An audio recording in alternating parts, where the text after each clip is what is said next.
Welcome to Embracing Marketing Mistakes, the podcast that helps you learn from the fails and missteps of the world's top marketers. I'm Chris Norton, and my mission is to arm you, the senior marketer, with the tools, strategies, and hard-earned lessons you need to grow your brand, protect its reputation, and ultimately hit record-breaking revenues. This week, we're looking at one of the recent sold-out events and tackling a topic that every marketer and board director fears, but must be ready for. How do you protect your brand when a crisis strikes? Whether it's a viral backlash, a data breach, or a PR nightmare, knowing how to act decisively could be the difference between surviving and thriving.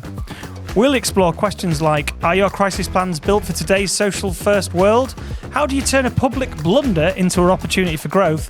And what do brands like Boeing, Bud Light, and the BBC teach us about the do's and don'ts of crisis management? This episode looks at practical strategies like how to monitor social conversations in real time, when to engage or stay silent, and why empathy might just be your secret weapon.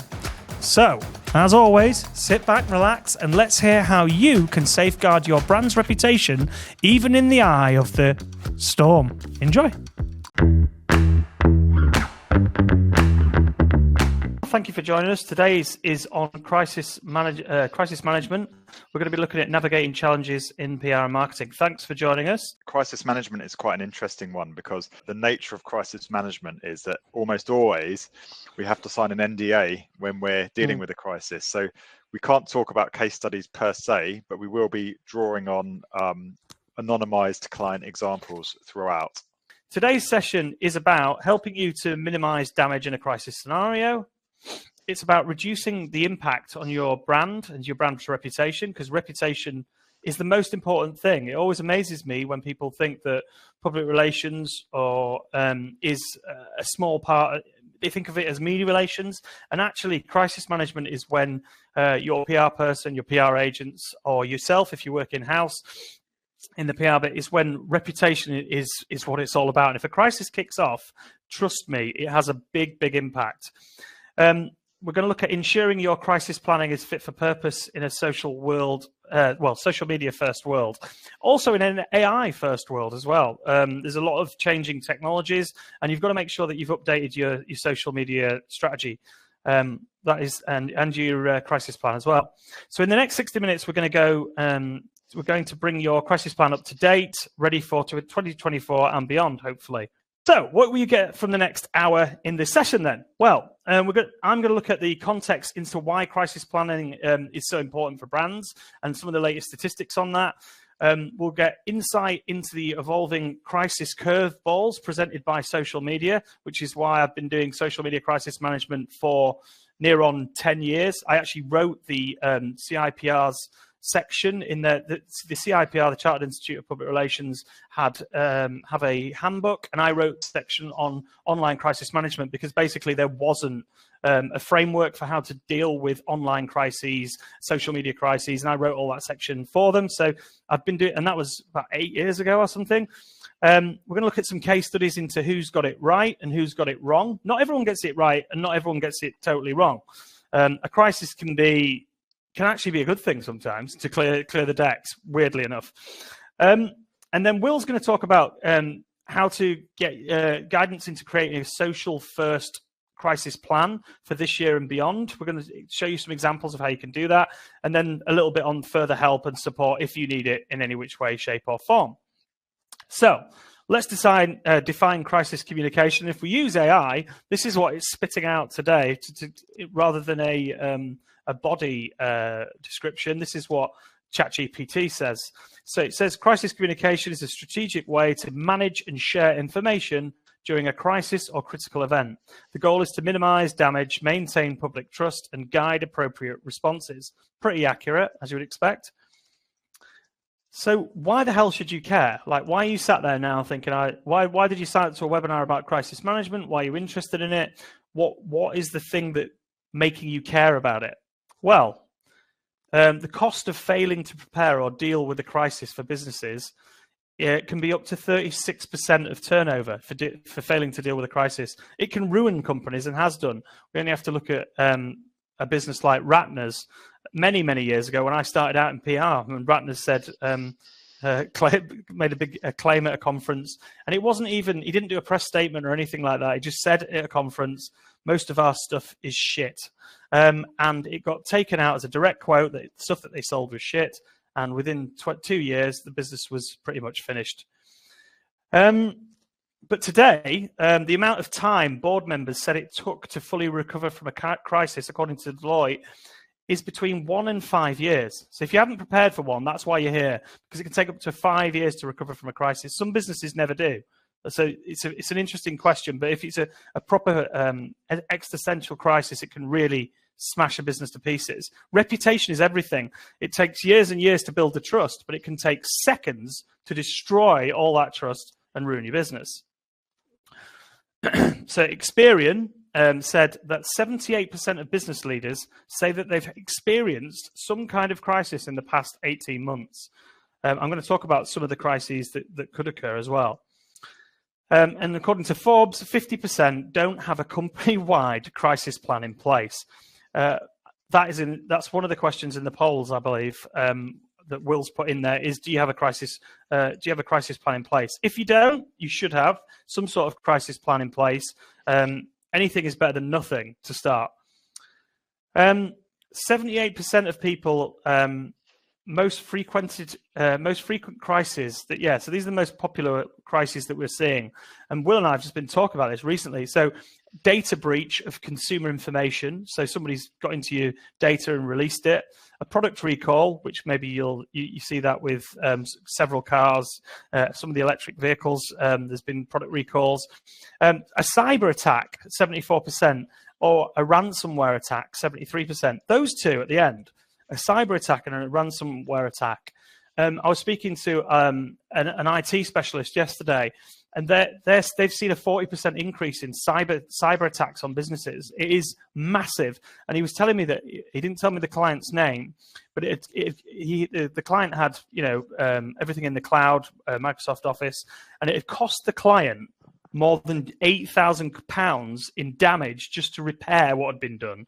But this particular business had been hacked, and all these emails had been sent to everybody in their database, every single contact and every single person in the business.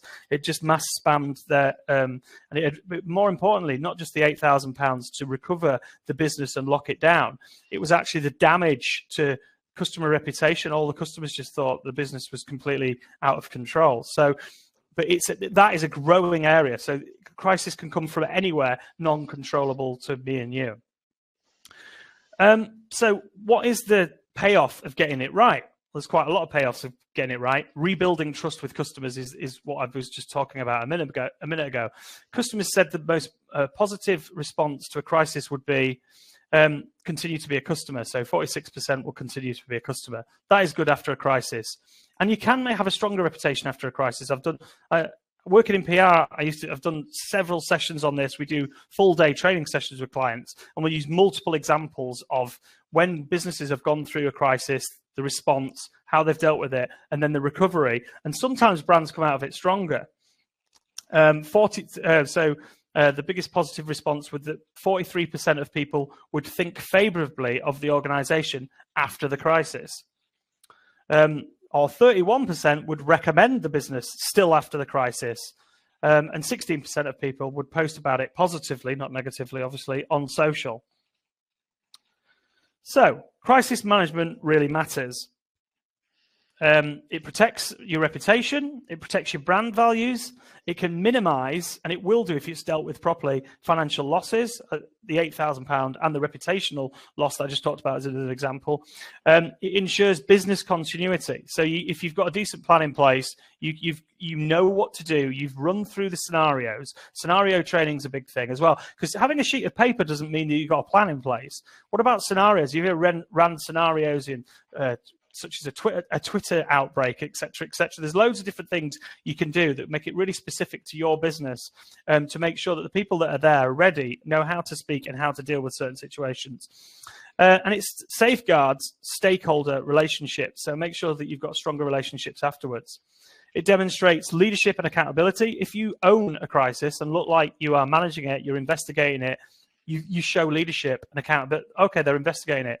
There's been several businesses that I've known, and there was right back in the day, there was somebody in their press office. I was talking to the head of media relations at a business that I knew, and their phone was ringing off the hook, off the hook, off the hook, off the hook. It was a national story. It was breaking, and they decided the head of media relations just said, "Look, stop answering. Issue a statement. We'll issue a statement at 4:00." And then that's when we'll release a statement. And they took control because the journalists were just ringing them and ringing them and ringing them. And you see this on social now where you just get question after question. So they said, we're going to release a statement after 4. Then just stopped answering the phones till 4:00 when they released a new statement saying, we've investigated this. This is what we're doing now. And we'll release another statement at 10 a.m. next day. Taking control, demonstrating leadership of you owning the situation, showing accountability. Turn threats into opportunities for growth. I mean, that's a big thing. So maybe something's gone wrong. You see this with product launches all the time, and a crisis will come from a product launch, and then they turn it into something where they can grow the brand. I've got a couple of examples in a minute of bad crises and one of a couple of good ones as well. Prepares organizations for future challenges. So if you've got a crisis plan, you've gone through your plan, you've gone through your scenario training, your spokespeople are ready, they're media trained, you've drilled them. I mean, they might not get Jeremy Paxman, but you're ready for it. Preparing organizations for future challenges, because you never know when one's going to happen. So, is your planning fit for purpose in our social first world? And that's the question we're going to answer, and will put together something in a minute. He'll go through our framework of how we deal with it with our clients. So I was trained in PR, so I did a degree in PR. I've taught PR at university, and my favorite area was crisis management. It's my specialism. And a traditional crisis is actually where PR came from. The first press release in PR came from a train crash in America in the 1800s. And they didn't know how to deal with it. So the rail company issued a press statement. It was the first press release to ever be issued. That's a traditional crisis. Train crashes. Media just caught. The media want to know what's happened. Issue a statement telling people. That feeds the media. But we've got new things now. So a staff or a customer issue. So here you can see there's an example here from a burger restaurant where someone's taken a bite out of a burger before it's served. And that picture can go on social media. It can be an employee sharing it, or it could be a customer sharing it. And before you know it, you've got a crisis from one of your outlets that they're not even in marketing or in comms. Or a brand-led social media crisis, such as when Burger King said women belong in the kitchen, which broke and didn't go down so well. So what we're trying to say here is, as well as traditional crisis scenarios, now social media can facilitate or even trigger a crisis. And actually, we used to say that it sort of puts, what social media can do to a crisis now is put petrol on the fire. It just basically, you've got your crisis, and then you've got social, and then everybody can jump on the back of it and say, aren't you a terrible organization? Because trust me, that's what they like to do. It always feels, it gets shares and engagement. So people do that. You know what social media is like. It can be a Wild West. So with that Wild West, is social media a friend or a foe? What is the role of it in crisis management? So let's look at that. The evolution of a crisis online. So we've broken this down into sort of several sections, but you if you've never been involved in a crisis management, a crisis scenario, we've been involved in quite a few. We've been involved in stuff that you'll have seen, and we've kept brands out of the media, but we've been involved in putting crises out before they even happen, before something's shared on social, and then we'll help advise a client to stop this from happening, where within an hour, 28% of all crises spread within 1 hour. And you can be damn sure, having done this for years, it won't be between 9 and 5:30. And it won't be, worse still, it probably won't be Monday to Friday either. And so all your team are out, and a crisis breaks at 7 o'clock on a Sunday. On average, it takes 21 hours before companies are able to create some meaningful external comms to defend themselves. So nearly a full day. So if you have had a crisis and you've dealt with that in less than a day, roughly a day, isn't it, 21 hours, well done, because a lot of businesses take, and the longer you take, there's a vacuum. This used to happen before social. If you don't answer, own that situation, like my statement example earlier, you get this scenario where there's a vacuum. Oh, they've not answered. What's going on? There must be something mysterious going on. It must be their problem. It must be their fault. And more than 48 hours in 18% of incidents. So yeah, the crisis happens quite quickly. And then by 23, so by 12 o'clock, 69% spread internationally within 24 hours. So you could have a crisis that's broke in one of your stores or in one of your outlets, and within 24 hours, it's reached 11 countries, which is crazy. 1 year later, 53% of companies had not seen share prices regain to pre-crisis levels. So that is what happens if you're not prepared or deal with it appropriately. You can be prepared, but if you haven't practiced or got scenario or you've run through the various, and nobody ever gets it 100% right. But why do they say practice, practice, practice? Because if you don't practice, you ain't going to get perfect, and it's never going to be perfect. Being inside a war room of a crisis can be quite fun. It can be quite scary if you're in the brand, but it can equally really gets you to earn your wages, put it that way.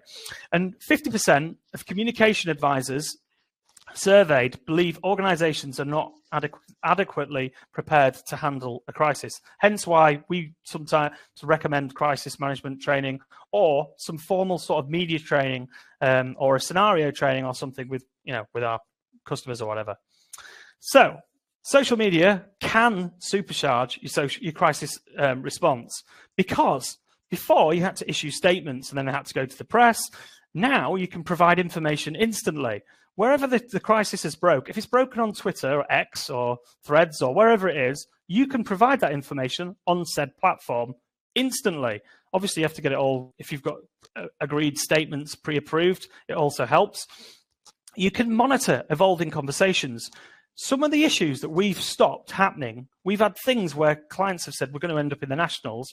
We've monitored social media because we've got numerous monitoring tools, identified the people that are talking about it, looked at what the problems they've got, how they're mobilizing, and had a pre-planned approach, and then contacted the journalists that are going to attend and put out a fire before it's even happened. That's by monitoring conversations. You can't always do that, but if you know something's coming, you can.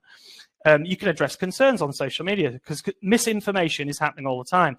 During COVID, we've had various people on our podcasts. We're getting we've had somebody that was involved in the COVID war room, and misinformation was happening. Like they had at least 65 social media posts that were misinformation every single day during COVID. One of which was drink, but you might remember this one. There's loads. Do you remember when Donald Trump said drink bleach, which was insane? And then there was another one in the UK that the government did have to respond to.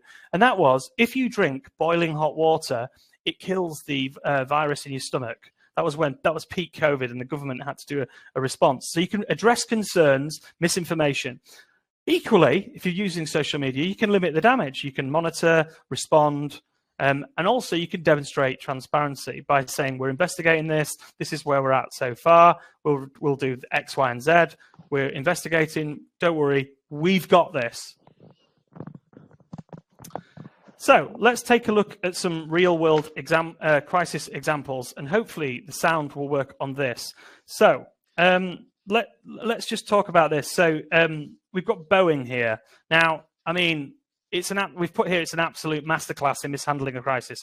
Boeing 737. I mean, Boeing have been an interesting case study for crisis management. They spend millions on it, but this year just keeps getting worse for Boeing. More FAA investigators, more whistleblowers, and delays in its new Starliner, which is its space vehicle. That's been delayed. Terrible PR. Also, you had the 737 MAX, where 2 planes under the new software flew directly into the ground due to software malfunction. Boeing denied it was a malfunction, then had to admit it was, and then they had to admit the training, allegedly, the training wasn't provided appropriately for the captains. And then, so that had all gone on. Boeing's stock is down 29%, almost a third this year, making it one of the worst performing stocks of the US stock exchange. The company is currently having to borrow nearly $10 billion trying to fix its problems. And then on top of all that, this video appeared on social media, which you'll have seen. It was one video, but I mean, you know what I was saying about trust? It takes years and years and years. Good quality, building planes, the engines are reliable. Then this appears on social media. We are following a developing story after part of an Alaska Airlines plane fell off mid-flight. The FAA is now grounding 171 Boeing 737 MAX 9s as investigators try to figure out how this happened and if it's a bigger problem. ABC's Rena Roy has the latest. New video from inside this 737 MAX 9 shows federal investigators combing through the plane as they work to figure out what went wrong when the door plug flew off midair during an Alaska Airlines flight on Friday, leaving a gaping hole. I look to my left and there's this huge chunk, part of the airplane, just like missing.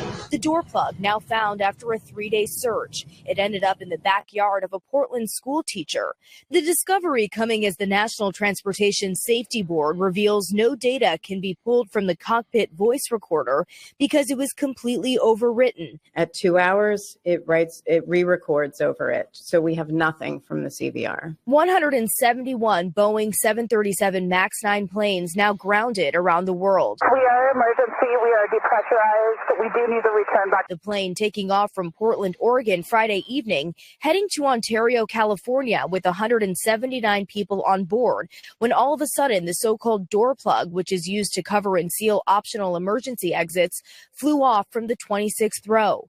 Thankfully, the 2 seats next to it were empty, the plane depressurizing. I was really praying. I was asking God to put angels under the wings to hold us up. Some passengers' phones sucked out of the plane, flight attendants racing to keep everyone calm and safe. I just noticed one flight attendant rushing down the aisle with a portable oxygen mask. She was just trying to do a head count, make sure everybody was accounted for. The pilot immediately heading back to Portland International Airport, the entire ordeal lasting 26 minutes. I mean, the NTSB says... I mean, I won't show the rest of that video, but the point is, I mean, imagine if there had been 2 people sat in those chairs, had they survived? If they'd not been strapped, that wear your seatbelt is the first message to this.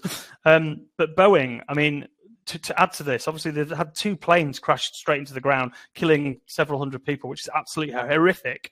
And the CEO, I believe, and I don't know the exact numbers, so don't quote me on this, but is hundreds of millions, his salary is, and he got pulled in front of the American committee to answer questions on build quality on Boeing planes. And the various senators that were grilling him were saying basically you're using profit, you're taking out profit of the business to make more profit for your shareholders at the risk of safety to passengers. So, I mean, it's literally awful. And all Boeing keep doing is issuing more defensive statements. But now they've had to admit some things with the issues with the software and et cetera, because there's been formal investigations into it.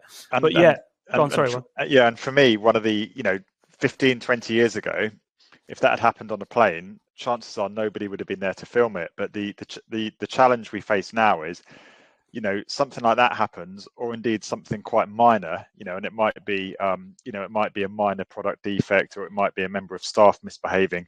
But rest assured, there's always somebody there with their smartphone to record it, and that can absolutely create a whole new dynamic when it comes to crisis scenarios.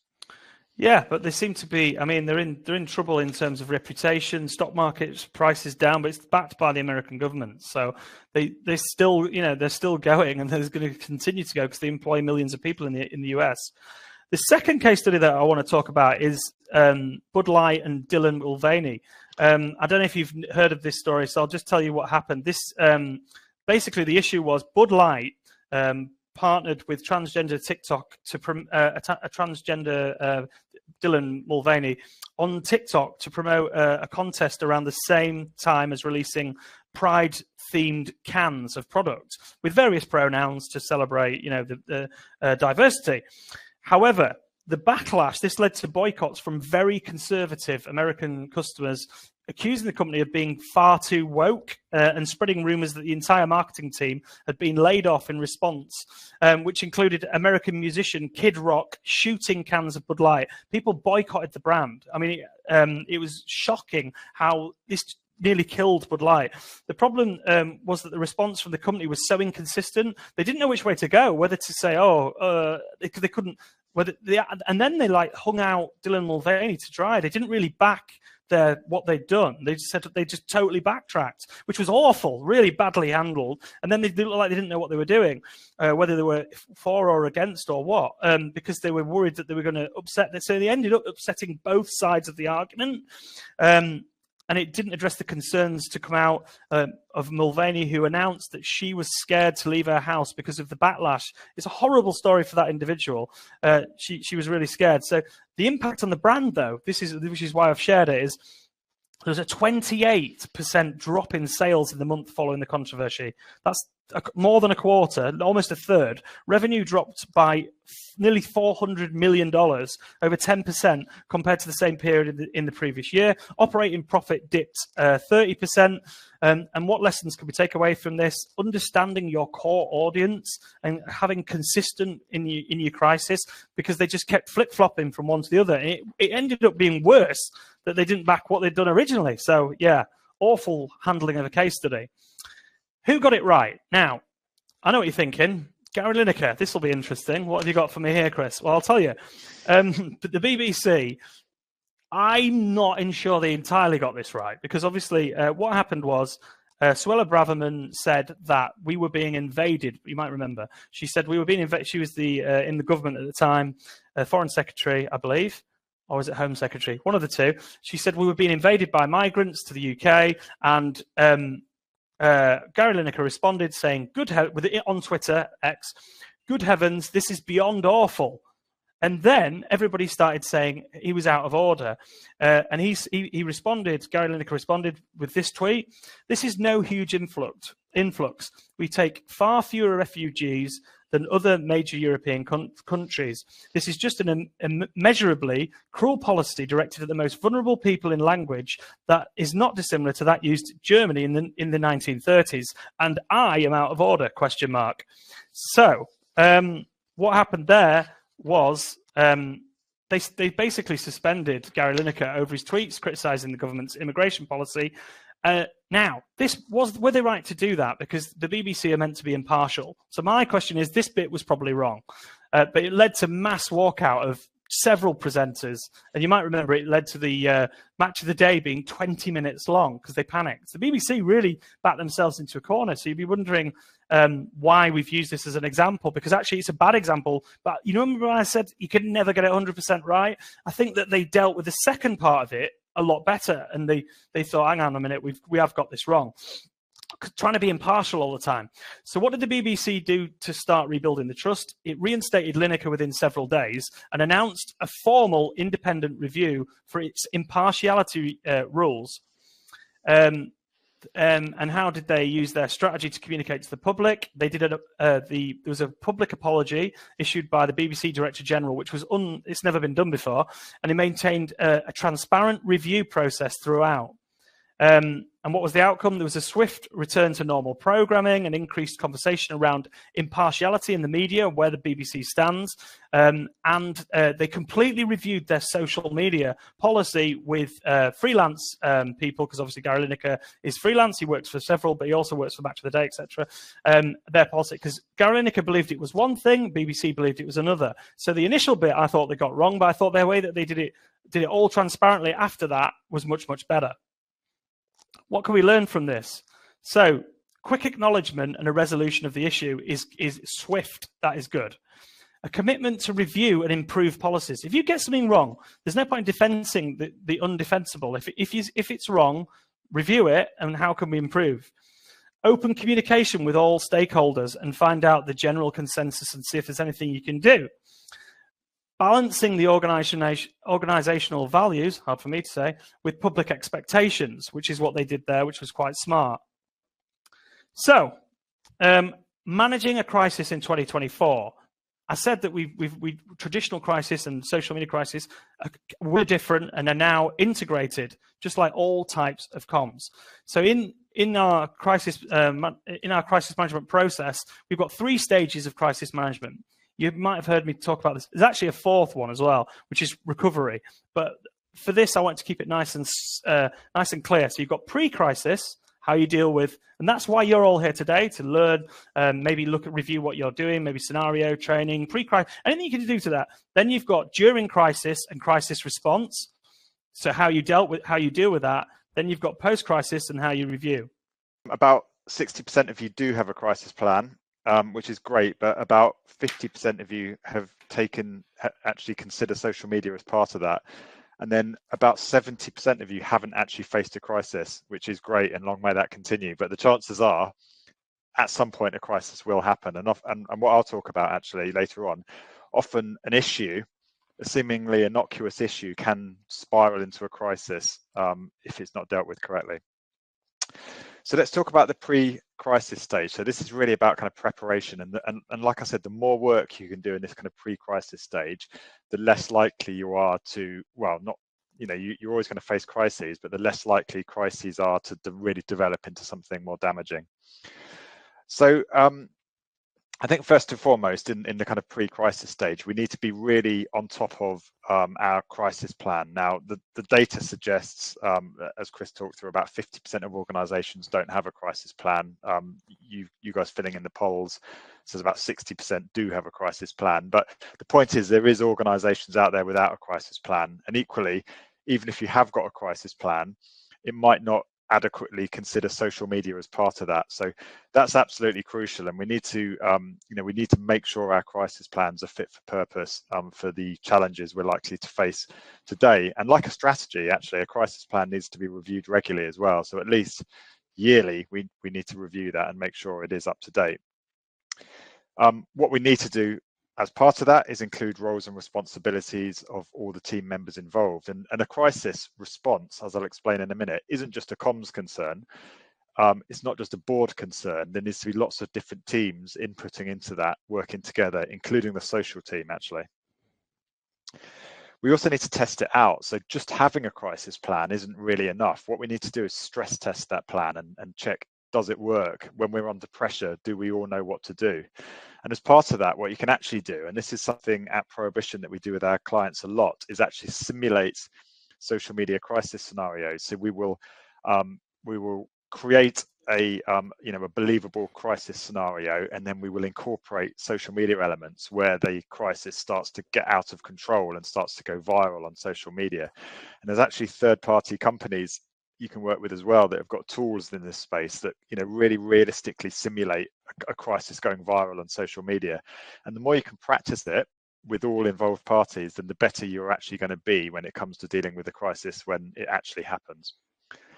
I spoke about who needs to be involved in a crisis response, and really, this can vary depending on your organization, but definitely board and senior leadership, they don't need to be looped in necessarily at every time you have an issue, every time you have a complaint or something like that. Typically they get looped in when a crisis hits tipping point, and that's when you loop those people in.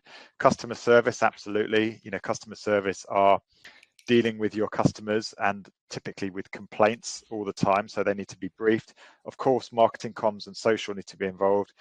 Legal and HR might be a consideration as well as operations, and there might be other teams involved as well. But the point is, an effective crisis response involves a multidisciplinary team, and everybody needs to be briefed and everyone needs to be across the plan.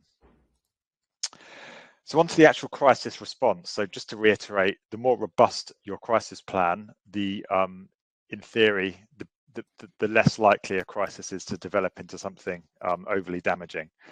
So when you're actually in a crisis, there's four kind of key areas to take into consideration. One is the actual response, i.e., what do you do, when and how do you respond?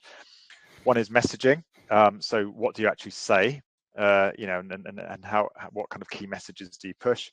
Communication, which is how do you communicate with people and on what platforms? And that's a massive consideration, actually. Which platforms do you need to communicate on?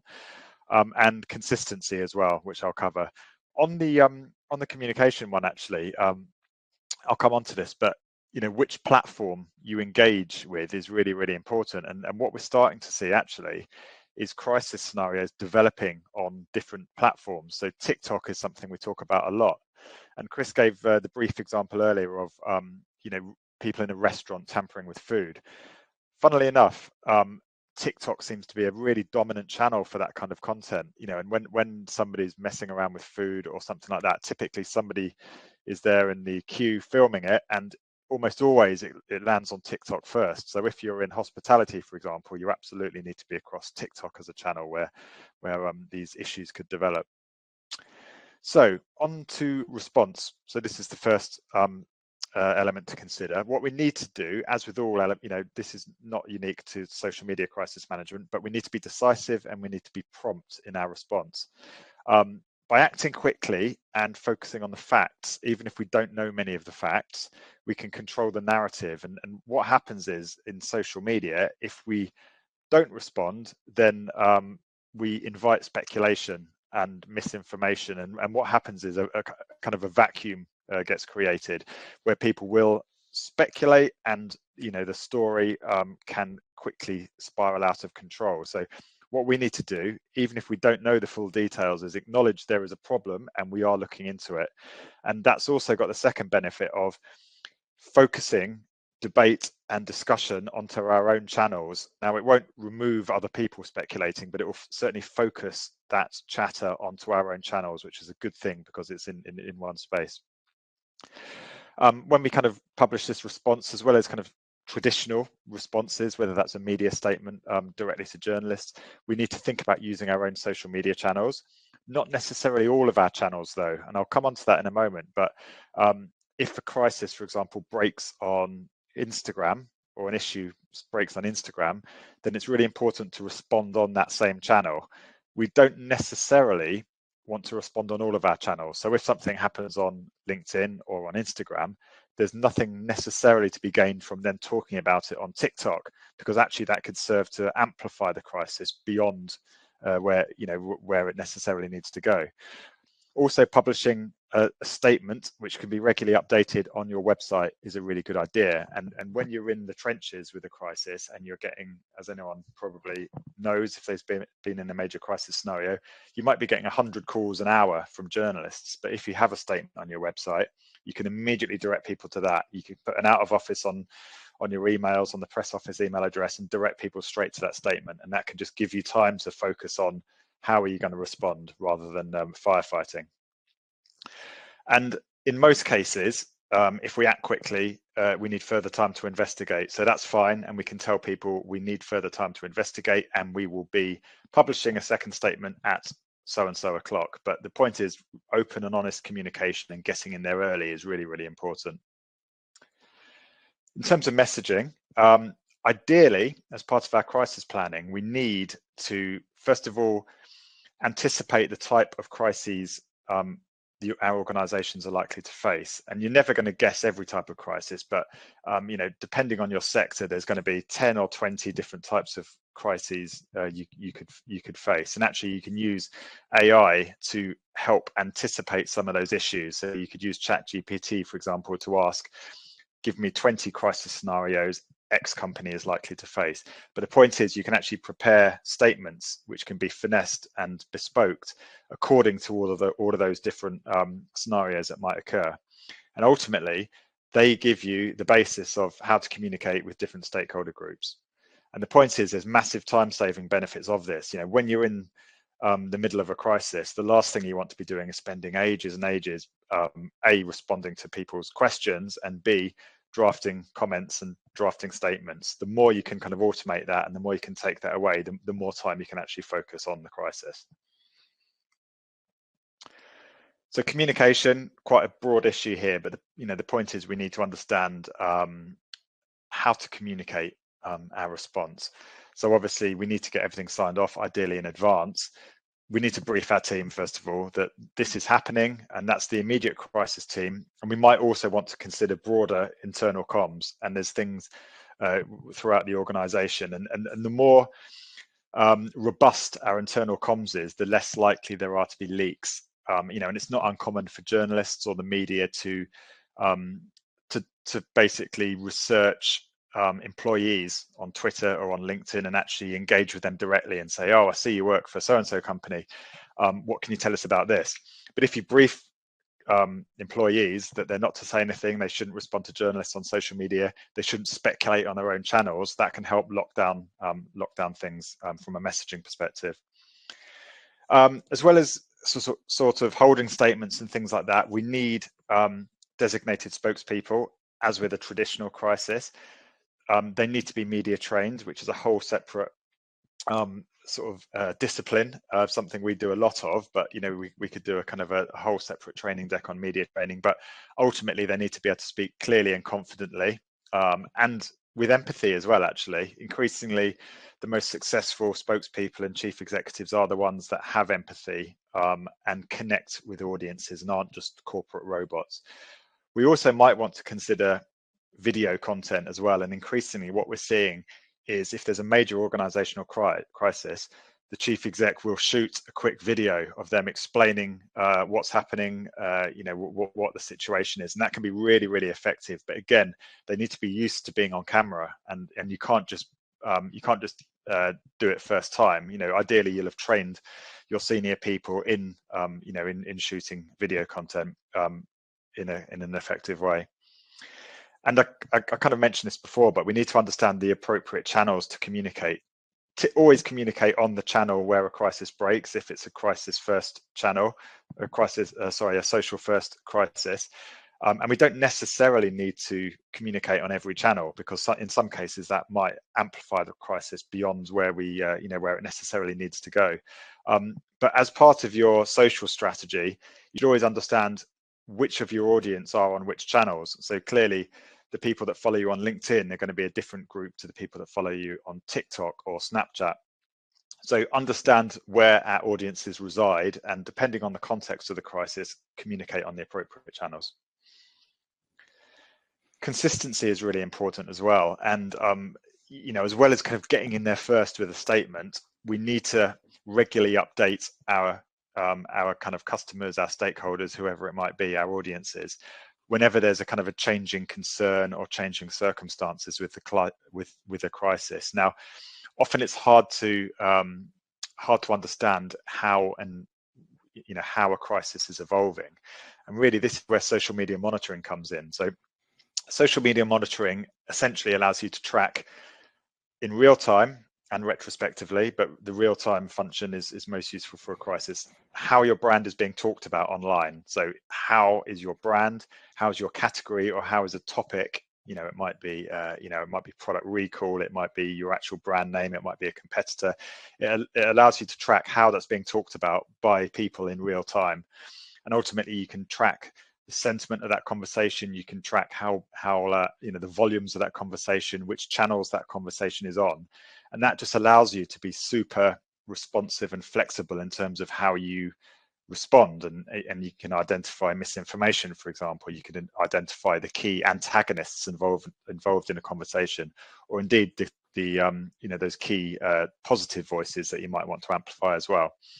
And actually, Chris and I have been involved in a number of crises, usually with retailers, actually doing live events where we've had lobbyists or protesters coordinating a protest basically against said client, which we can't talk about.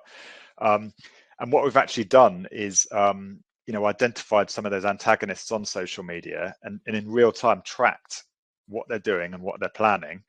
And looked at how that kind of conversation is shifting, and you can make real-time decisions based on that, and it can be incredibly effective. And really, if you're not using social media monitoring during a crisis, then you're blind to really what's going on. And prompt and professional responses where appropriate are really important. Now, we're not suggesting you respond to every single comment on social media. If a crisis kicks off, you might be getting several hundred questions and comments every hour, and there's nothing to be gained from responding to all of those. So you need to decide which of those to respond to, and that's an issue I'll talk about in a moment. And then finally, post-crisis. So like all elements of marketing and comms, we need to measure the impact of what we've done and take the learnings and improve our plan to make us better in the future. And this allows for kind of incremental improvement. So ultimately, this kind of post-crisis assessment, we need to do things like examine the effectiveness of each comms channel we used. So have people been visiting the website to look at the statement? Is there a certain social network where more people came across your responses or engaged positively or negatively? We need to measure the reach and impact of any kind of messages and refine our messaging and our approach accordingly. And again, this comes back to social listening and social insight. But using social media listening tools, we can actually track the sentiment of a crisis over time and the volume of content over time about a topic. And then we can cross-reference that with our crisis intervention. So, we might have issued a statement refuting the claims, and then the sentiment improves. And this is a really useful tool to understand what you've done that has or hasn't worked. And all of this needs to go back into the crisis plan. And ultimately, every single crisis, your plan will become more robust and you'll get better at managing crises in the future.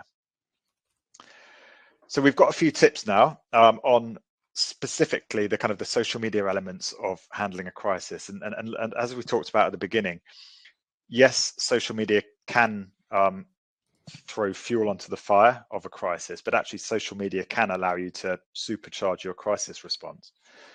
So we need to identify issues as early on as possible. So this is about really looping in the social team to your crisis management plan.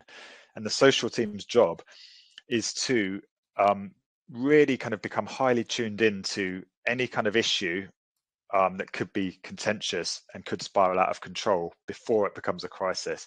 Now, typically this might be a customer complaint, it might be a negative review, it might be a photo of, I don't know, one of your fleet vans parked on double yellow lines, whatever it might be. There's a number of kind of, and then ultimately intuitively they will get a feel for what could spiral out of control. And typically, if the person complaining is a journalist, an influencer, a blogger, that's always a bit of a red flag. And there's all sorts of factors that can kind of that can be a red flag. Equally, if hundreds of people have responded to a comment, then that should be escalated. But the point is, if your social team can kind of tune into these issues early, they can be dealt with before they turn into a crisis. If they're left or not identified, then they may become a crisis, which could easily be avoided. Social listening I mentioned, but really, this is about, well, first of all, actually, social listening allows you to track mentions of your brand in real time. So you can set up searches for your brand against negative keywords. And when mentions kind of tip over a certain point, i.e. you get 10 times as many as usual or 5 times as many, you get an alert. So straight away, if there's a crisis happening or an issue happening, you will get an alert 24 hours a day. And again, that allows you to really be on the front foot rather than learning about it when a journalist rings you up. But equally, social listening just allows you to really kind of get to the heart of who's communicating, what's being said, what's the sentiment of conversation, who are the key protagonists, what platforms is the conversation taking place on. And ultimately, this allows us to be really, really focused with our messaging, with our engagement, and with our platform strategy. And it just saves a huge amount of time and effort and allows us to be as focused as possible. We need to be empathetic when engaging with comments online, and probably more so than even when doing a media interview. We need to be open and honest. And if we've made a mistake, admit we've made a mistake. We talked about this, and the way things are going. We need our senior team to be also well versed, yes, in media training, of course, but they also need to be social media trained. So they need to be able to shoot an engaging video directly addressing the issue for social media first and foremost, and it's really important that they're kind of comfortable appearing on camera. Of course, and this is a nightmare if you forget to do this, if you're having a crisis and it's kicking off on social in particular, we need to make sure any kind of pre-planned campaigns are paused. So the worst thing in the world is if we're dealing with a crisis and then a campaign that you've been 6 months in the pipeline planning suddenly launches on social media. And it can seem really, really insensitive if you do that. So absolutely check, what social media posts are scheduled, what's happening. And there's that very famous Tesco's example when the horse meat scandal kicked off, and there's basically 24 hours of terrible media coverage about Tesco's possibly selling horse meat in some of their products, and they had a pre-scheduled tweet saying, wow, it's been a busy day, it's time to hit the hay. which apparently was completely coincidental, but they forgot to pause it, and it made it look like they were making light of the whole scandal, and it completely kicked off and actually made the news. So always look at pre-scheduled posts and consider pausing campaigns. Always lock down your accounts. I mean, you should change your social media passwords regularly anyway, but the worst thing is if a crisis happens, particularly if it involves members of staff being made redundant or being fired, lock down your social accounts. And there's a really famous example when, if anyone remembers HMV, which is not really a brand anymore, but when HMV had a major kind of operational reorganization, the head office, the intern, still had access to the Twitter account and was basically live tweeting the MD and the marketing director being marched off the premises. And I think they sent about 50 tweets providing live commentary on who's being made redundant as it was happening. If they had locked down the accounts before doing anything of the sort, that would not have happened. Internal comms is really important. Of course, as with traditional crisis management, make sure we reassure people what's happening. We keep an open dialogue. We talk to them about what our kind of communication response is being, but also, consider your kind of communication policies. During a crisis scenario, you would ask people don't communicate on the behalf of the company on their own channels. And it's those kind of things. And again, the more you can lock that down, the less likely you're going to get speculation or misinformation from staff. And equally, that's also going to stop journalists tapping up your staff to try and get a comment or try and get the inside track. Knowing when to engage is really, really important. And this is a kind of a social specific challenge, but a crisis kicks off. Chances are there's going to be hundreds of people taking to social media to ask you about it, to complain, to rant, whatever it might be. We do need to respond to some of the questions, but practically speaking, we can't respond to them all. So if you're getting 100 questions an hour, you can't possibly respond to them all. So what we should do, first of all, is not get involved in arguments, of course, but roughly assess influence. So aim to respond to maybe 1 in 10 is a good idea. You can either respond to the main themes or topics. So if lots of people are asking the same questions, respond to one and don't respond to the rest. And you might even want to kind of pin it to the top of your profile. And equally, if you see somebody particularly influential, if they've got a verified account or something like that, do consider responding to them. So respond broadly to the themes and assess the influence of the people you're responding to. You might also want to kind of loop in third-party information here. So if there's people who, your partners or the media or stakeholders or whatever, who are kind of talking the truth, arguing it from a different perspective, favorably covering the issue, you might also want to share that content. Go public as soon as you can. You might also want to consider a crisis hub. So a crisis hub essentially is a kind of a dark site that goes live and can take over the homepage of your main website. And typically crisis hubs are used for the most severe crises. So this might be an oil spill or a plane crash or something like that. But at the very least, we need, we might want a banner or something like that, or something linked on our homepage, giving people information about the product recall or something, but make it fairly obvious so that people know where to go. And the more clearly you can communicate on your website, then the less chances are people are going to head to your social channels and create chaos there instead. Getting a little bit technical never goes amiss. So if we've got a crisis scenario, it's always worth thinking what the crisis keywords are. So, is there the name of your product, the terms like product recall, the name of your brand? There'll be certain keywords that people are basically searching for online to look for details of what's happened. Now, what we can do is make sure our news updates that we're publishing, that we're sending to journalists, that we're posting on social media, include those keywords, and that can help from an SEO perspective, because the idea is your responses start to appear in search as well as the as well as perhaps the negative pieces. We can also look at Google PPC, bidding for those keywords. So if somebody's searching for XXX product recall, our content comes up on PPC with our side of the argument, and the whole point is we want to redress the balance. So it's not just all negative. Actually, here's the facts from our perspective. And equally, it's not uncommon to use what we call bash tags, where people might say hashtag my Dell hell being one of the famous ones, or company name fail. We can also use those hashtags, because if people are using those hashtags to search for information about what's happened, we should also use them in our content, and our content will start to show up in those hashtag searches as well.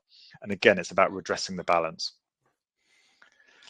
And finally, and this might be something probably post-crisis in the longer term, but ideally we'll have social media allies, and these might be stakeholders, partners, it might be influencers we've worked with, and this is a chance to kind of like, retweet, or link to favorable content that perhaps presents the argument from a different perspective, or equally in the longer term, start to use influencers to tell the good stories, about what's happening. And again, this is about balancing things out online, so there's not just pages and pages of negative content about our company. Okay, that was a whistle-stop tour. Just so when Chris and I deliver crisis strategy and crisis training, of which we do an awful lot of, it can take many days.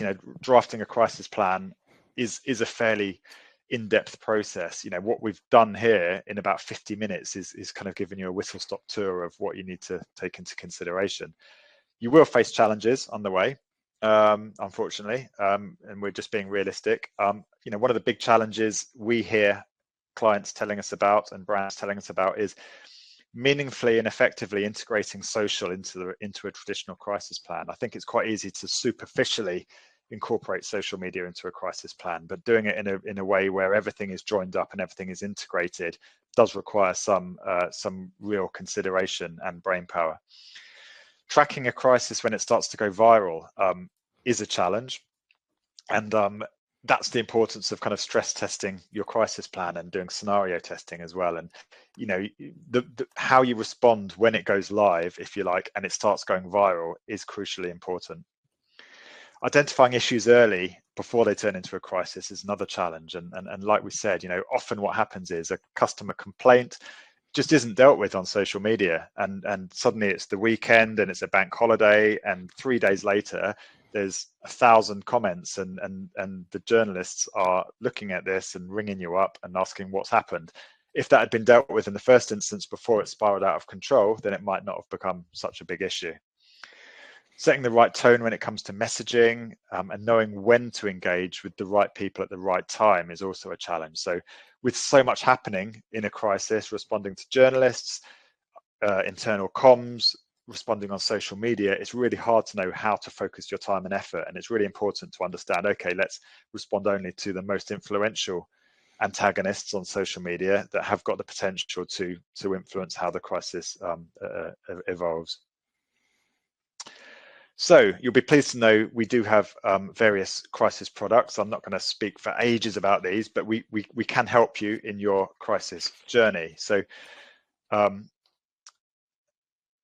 we have what we call the Social First Crisis Plan. And really our point is here, if you think about a crisis and the fact that, for companies with a turnover of less than 10 million, a serious crisis could cost them 36% of their turnover. And, can you afford a loss equal to that? Now, an effective comms social first crisis plan can help you reduce the impact of a crisis. Now, essentially, it's a crisis audit and risk mapping exercise. So we look at the types of crises or risks that you're likely to face as an organization. It's consultancy around bringing your crisis plan up to speed with the challenges we face in 2024 and beyond. So it's making your crisis plan social first. And then it's bedding that in with the necessary stakeholders. So we talked about HR and customer service and the board. So there's a half-day training, and there's also live scenario testing. So we not only create the crisis plan, we actually test it and stress test it. So you will come out of that process with an incredibly robust social media crisis plan that should and will in fact protect you in the future. Now, our rate card for that is £5,500, but we are doing a webinar offer limited time for £5,000, £5,000 for that. So if you're interested in that or you'd like to know more about that, do let us know. That's the sales bit over. Don't worry. So businesses with an effective crisis plan, if we're breaking down 60 slides into one key lesson, they're more likely to bounce back faster with less damage to their profits and reputation. View it like an insurance policy. The more prepared you are, the less damage you are likely to face. Thanks, guys. We'll be sure to see you soon. So thanks very much, and we'll catch you later. Enjoy the rest of your day.